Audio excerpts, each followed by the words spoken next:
നമസ്കാരം. UK മലയാളി ന്യൂസിലേക്ക് സ്വാഗതം. കുടിയേറ്റ നിയന്ത്രണത്തിനായി പുതിയ നിയന്ത്രണങ്ങൾ. പ്രതിസന്ധിയിലായത് UK യൂണിവേഴ്സിറ്റികൾ. അന്താരാഷ്ട്ര വിദ്യാർത്ഥികളുടെ വരവ് കുറഞ്ഞതോടെ യൂണിവേഴ്സിറ്റികൾ സാമ്പത്തിക പ്രതിസന്ധിയിലേക്ക്. കഴിഞ്ഞ മാസം സ്കോട്ട്ലാൻഡിൽ പുഴയിൽ വീണ് മരിച്ച മലയാളി സാന്ദ്ര എലിസബത്തിന്റെ മൃതദേഹം ഇന്ന് നാട്ടിലെത്തിക്കും. എഡിൻബറിൽ ഉന്നത വിദ്യാഭ്യാസം നടത്തുകയായിരുന്ന വിദ്യാർത്ഥി ഹോസ്റ്റലിന് സമീപത്തെ പുഴയിൽ കാൽവഴുതി വീഴുകയായിരുന്നു. 2032 പകുതിയോടെ UK ജനസംഖ്യ 72.5 ദശലക്ഷമായി ഉയരുമെന്ന് പ്രവചനം. കുടിയേറ്റം UKയിലെ ജനസംഖ്യ കുതിച്ചുചാട്ടത്തിന് കാരണമാകുമെന്ന് ഓഫീസ് ഫോർ നാഷണൽ സ്റ്റാറ്റിസ്റ്റിക്സ് അറിയിച്ചു. ആത്മാർത്ഥ സുഹൃത്തിനെ കൊലപ്പെടുത്തിയ കേസിൽ പ്രതിക്ക് ജീവപര്യന്തം തടവ് ശിക്ഷ. 23-കാരനായ വില്യം ബുഷിനെ ക്രൂരമായി കൊലപ്പെടുത്തിയ കേസിലാണ് 24-കാരനായ ഡിലൻ തോമസിന് ജീവപര്യന്തം തടവ് ശിക്ഷ ലഭിച്ചത്. വിവാഹ വീഡിയോ തട്ടിപ്പുമായി ബന്ധപ്പെട്ട് 200-ലധികം പേരെ വഞ്ചിച്ച യുവതി അറസ്റ്റിൽ. യുവതിയുടെ വീഡിയോഗ്രാഫി സേവനങ്ങൾക്കായി മുൻകൂർ പണം നൽകിയ പല ദമ്പതികളും പരാതിയുമായി മുന്നോട്ടെത്തിയതോടെയാണ് യുവതിയെ അറസ്റ്റ് ചെയ്തത്. വാർത്തകൾ വിശദമായി. കുടിയേറ്റ നിയന്ത്രണത്തിനായി പുതിയ നിയന്ത്രണങ്ങൾ. പ്രതിസന്ധിയിലായത് UK യൂണിവേഴ്സിറ്റികൾ. അന്താരാഷ്ട്ര വിദ്യാർത്ഥികളുടെ വരവ് കുറഞ്ഞതോടെ യൂണിവേഴ്സിറ്റികൾ സാമ്പത്തിക പ്രതിസന്ധിയിലേക്ക്.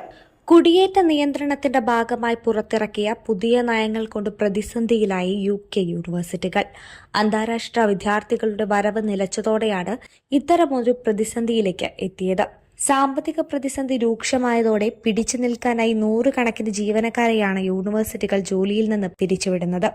400 തൊഴിലവസരങ്ങൾ വെട്ടിക്കുറയ്ക്കുമെന്നാണ് കാർഡിഫ് യൂണിവേഴ്സിറ്റി വ്യക്തമാക്കിയത്. ചില ഡിഗ്രി പ്രോഗ്രാമുകളും ഇതിനൊപ്പം നിർത്തലാക്കും. 7% തൊഴിൽ ശേഷി കുറയ്ക്കാനാണ് യൂണിവേഴ്സിറ്റി ഉദ്ദേശിക്കുന്നത്. കാർഡിഫ് യൂണിവേഴ്സിറ്റി നഴ്സിംഗ് കോഴ്സ് ഉൾപ്പെടെ history, model language and translation, music, religion and theology കോഴ്സുകളും ഒഴിവാക്കിയെന്നാണ് വിവരം. 7% തൊഴിൽ ശേഷി കുറയ്ക്കാനാണ് യൂണിവേഴ്സിറ്റി ഉദ്ദേശിക്കുന്നത്. ഇവർക്ക് പിന്നാലെ 2 റസൽ ഗ്രൂപ്പ് യൂണിവേഴ്സിറ്റികളും ഇതേ രീതി പിന്തുടരുന്നുണ്ട്. ഫീസ് വർദ്ധിപ്പിച്ചിട്ടും പിടിച്ചു നിൽക്കാൻ കഴിയാതെ വന്നതോടെയാണ് ഇത്തരം കടുത്ത തീരുമാനങ്ങളിലേക്ക് എത്തിയത്. വേണ്ടിവന്നാൽ നിർബന്ധിത വിരമിക്കൽ പദ്ധതി ഉൾപ്പെടെയും നടപ്പിലാക്കും. ഡിപ്പെൻഡൻസ് കൊണ്ടുവരുന്നതുൾപ്പെടെ പുതിയ വിസ നിയന്ത്രണങ്ങൾ ഏർപ്പെടുത്തിയതാണ് അന്താരാഷ്ട്ര വിദ്യാർത്ഥികളുടെ വരവിനെ ബാധിച്ച പ്രധാന കാരണം. കഴിഞ്ഞ മാസം സ്കോട്ട്ലാൻഡിൽ പുഴയിൽ വീണ് മരിച്ച മലയാളി സാന്ദ്ര എലിസബത്തിന്റെ മൃതദേഹം ഇന്ന് നാട്ടിലെത്തിക്കും. എഡിൻബറിൽ ഉന്നത വിദ്യാഭ്യാസം നടത്തുകയായിരുന്ന വിദ്യാർത്ഥി ഹോസ്റ്റലിന് സമീപത്തെ പുഴയിൽ കാൽവഴുതി വീഴുകയായിരുന്നു.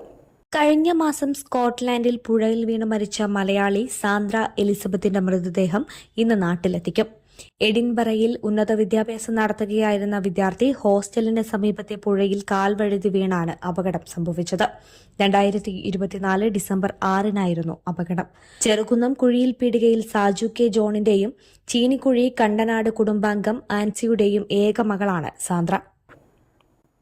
2032 പകുതിയോടെ UK ജനസംഖ്യ 72.5 ദശലക്ഷമായി ഉയരുമെന്ന് പ്രവചനം. കുടിയേറ്റം UKയിലെ ജനസംഖ്യ കുതിച്ചുചാട്ടത്തിന് കാരണമാകുമെന്ന് ഓഫീസ് ഫോർ നാഷണൽ സ്റ്റാറ്റിസ്റ്റിക്സ് അറിയിച്ചു. 2022 UK ജനസംഖ്യ 67.6 ദശലക്ഷമായിരുന്നു. കഴിഞ്ഞ കുറച്ചു കാലങ്ങളിലായി UKയിലേക്ക് റെക്കോർഡ് നിലവാരത്തിലാണ് കുടിയേറ്റം നടക്കുന്നത്. കുടിയേറ്റം ജനസംഖ്യയുടെ കുതിച്ചു ചാട്ടത്തിന് കാരണമാകുന്നെന്ന് ഓഫീസ് ഫോർ നാഷണൽ സ്റ്റാറ്റിസ്റ്റിക്സ് പറഞ്ഞു.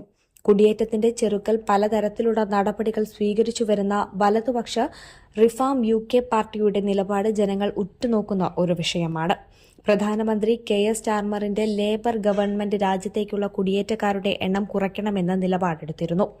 ജനസംഖ്യാ ഉയർച്ചയ്ക്ക് നേരിടാനുള്ള പൊതുസേവനങ്ങളുടെ കഴിവിനെക്കുറിച്ചും സമ്പദ്വ്യവസ്ഥയെ നയിക്കാനുള്ള വിദേശ തൊഴിലാളികളുടെ ആവശ്യകതയും പ്രവചനങ്ങൾക്ക് ആക്കം കൂട്ടാൻ സാധ്യതയുണ്ട്. എന്നാൽ ജനസംഖ്യയിലെ ഉയർച്ച ധനമന്ത്രി റേച്ചൽ റീവ്സിന് ആശ്വാസമാണ്. UK സമ്പദ്വ്യവസ്ഥ വളർച്ചയുടെ പാതയിലാണെന്നും അതിന്റെ ഫലമായി സർക്കാർ വായ്പയെടുക്കൽ കുറയ്ക്കുമെന്നും റെസല്യൂഷൻ ഫൗണ്ടേഷൻ തിങ്ക് ടാങ്ക് പറഞ്ഞു. ആത്മാർത്ഥ സുഹൃത്തിനെ കൊലപ്പെടുത്തിയ കേസിൽ പ്രതിക്ക് ജീവപര്യന്തം തടവ് ശിക്ഷ. 23-കാരനായ വില്യം ബുഷിനെ ക്രൂരമായി കൊലപ്പെടുത്തിയ കേസിലാണ് 24-കാരനായ ഡിലൻ തോമസിന് ജീവപര്യന്തം തടവ് ശിക്ഷ ലഭിച്ചത്. 37 തവണയാണ് തോമസ് വില്യമിനെ കുത്തി പരിക്കേൽപ്പിച്ചത്. ക്രൂരതയെന്നാണ് സംഭവത്തെ കോടതി പറഞ്ഞത്. 2023 ഡിസംബർ 24 കാർഡിഫിൽ ലാൻഡാഫിലെ വില്യമിന്റെ വീട്ടിൽ വെച്ചാണ് കൊല നടന്നത്.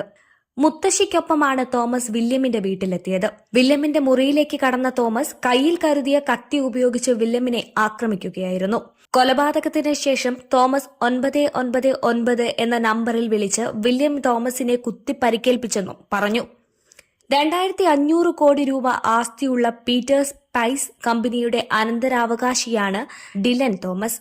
പോലീസ് സ്റ്റേഷനിലെത്തിച്ച തോമസ് താൻ യേശുവാണെന്നും സ്വയം അവകാശപ്പെടുകയും പോലീസുകാർക്ക് ദൈവത്തോടൊപ്പം ജോലി വാഗ്ദാനം ചെയ്യുകയും ചെയ്തു.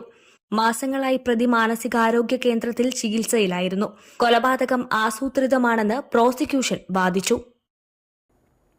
വിവാഹ വീഡിയോ തട്ടിപ്പുമായി ബന്ധപ്പെട്ട് 200-ലധികം പേരെ വഞ്ചിച്ച യുവതി അറസ്റ്റിൽ. യുവതിയുടെ വീഡിയോഗ്രാഫി സേവനങ്ങൾക്കായി മുൻകൂർ പണം നൽകിയ പല ദമ്പതികളും പരാതിയുമായി മുന്നോട്ടെത്തിയതോടെയാണ് യുവതിയെ അറസ്റ്റ് ചെയ്തത്. വിവാഹ ദിനത്തിൽ വീഡിയോ ചിത്രീകരണത്തിനായി മുൻകൂട്ടി പണമടച്ചാൽ 10% ഡിസ്കൗണ്ട് നൽകും. വിവാഹ ദിനമായാൽ പിന്നെ മെയിൽ വഴി എത്തില്ലെന്നറിയിക്കും. പിന്നീട് പണവുമായി മുങ്ങും. കെന്റിനിൽ 34-കാരിയായ യുവതി വഞ്ചിച്ചത് 200-ലേറെ പേരെയാണ്. നിരവധി പേർ പരാതിയുമായി രംഗത്തെത്തിയതോടെ യുവതി പോലീസ് പിടിയിലായി. യുവതിക്കെതിരെ തട്ടിപ്പ്, മോഷണം തുടങ്ങിയ കുറ്റങ്ങൾ ചുമത്തിയിട്ടുണ്ട്. 3 വർഷത്തോളം വൈകി വീഡിയോ നൽകിയ സംഭവങ്ങളുമുണ്ടെന്ന് പരാതിക്കാർ പറയുന്നു. വിവാഹ ദിനത്തിലെ വീഡിയോ ചിത്രീകരണത്തിന് യുവതിയെ ചുമതലപ്പെടുത്തിയ ഒരു പരാതിക്കാരിയുടെ അനുഭവമാണിത്. ഡിസ്കൗണ്ടിനായി പണം മുൻകൂറായി നൽകി. സമൂഹമാധ്യമത്തിൽ യുവതിയെക്കുറിച്ച് തട്ടിപ്പ് നടത്തുന്നതായി ആരോപണങ്ങൾ കണ്ടെങ്കിലും വിശ്വസിച്ചില്ല. ഒടുവിൽ വിവാഹ ദിനത്തിലെത്തിയത് വരാൻ കഴിയില്ല എന്നൊരു മെയിൽ മാത്രം. ചടങ്ങിലെത്തിയ ഫോട്ടോഗ്രാഫർ കയ്യിലുള്ള മറ്റൊരു ക്യാമറ ഉപയോഗിച്ച് ഹൈലൈറ്റ് വീഡിയോകൾ പകർത്താൻ കഴിഞ്ഞത് ഭാഗ്യമായെന്ന് പരാതിക്കാരികളിലൊരാളായ ഷാനിയ പറയുന്നു. 600 പൗണ്ട് മുൻകൂർ നൽകിയതാണെന്നും ഇവർ പറയുന്നു.